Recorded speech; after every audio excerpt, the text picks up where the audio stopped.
రేవంత్ రెడ్డి గారి వరంగల్ జిల్లా పర్యటన సందర్భంగా ఈరోజు నన్ను నాతో పాటు అనేక మంది బీఆర్ఎస్ పార్టీ కార్యకర్తలను వరంగల్ జిల్లాలో హౌస్ అరెస్ట్ చేయడాన్ని, పోలీస్ స్టేషన్లలో ఉదయం నుండి అరెస్ట్ చేయడాన్ని మేము తీవ్రంగా ఖండిస్తున్నాం.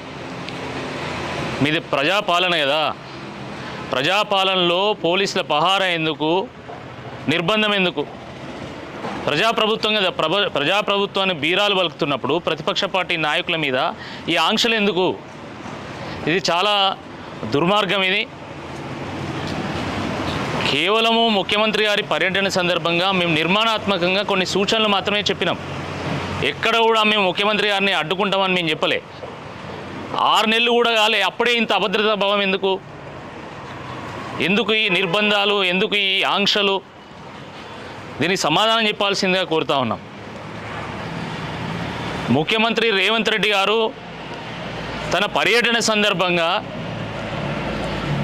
మీరు ప్రైవేట్ హాస్పిటల్ ఓపెనింగ్ అంటే ముందు మీరు ఎంజిఎంని సందర్శించాలి.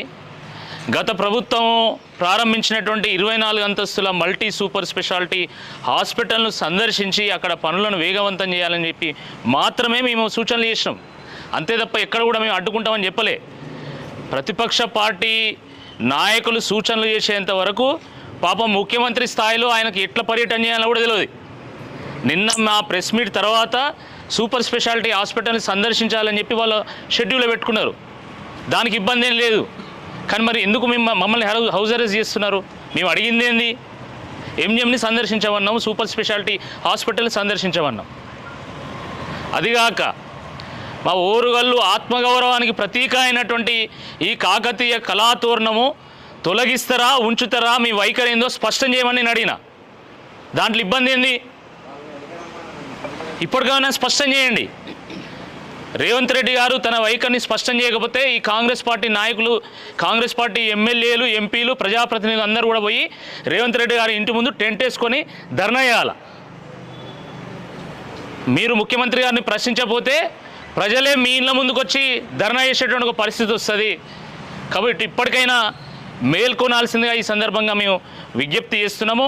మీరు గత ప్రభుత్వం కంటే భిన్నమైనటువంటి ప్రభుత్వం అని చెప్పిండ్రు, ప్రజాప్రభుత్వం అని చెప్పిండ్రు. కాబట్టి మరి ఇలాంటి నిర్బంధాలను, ఇలాంటి ఆంక్షలను మీరు దయచేసి తొలగించండి. స్వేచ్ఛగా ప్రజలు ప్రశ్నించే విధంగా, స్వేచ్ఛగా ప్రజాస్వామ్యంగా ప్రజలు పోరాడే విధంగా మీరు అవకాశం కల్పించాల్సిందిగా ఈ సందర్భంగా మేము విజ్ఞప్తి చేస్తున్నాం.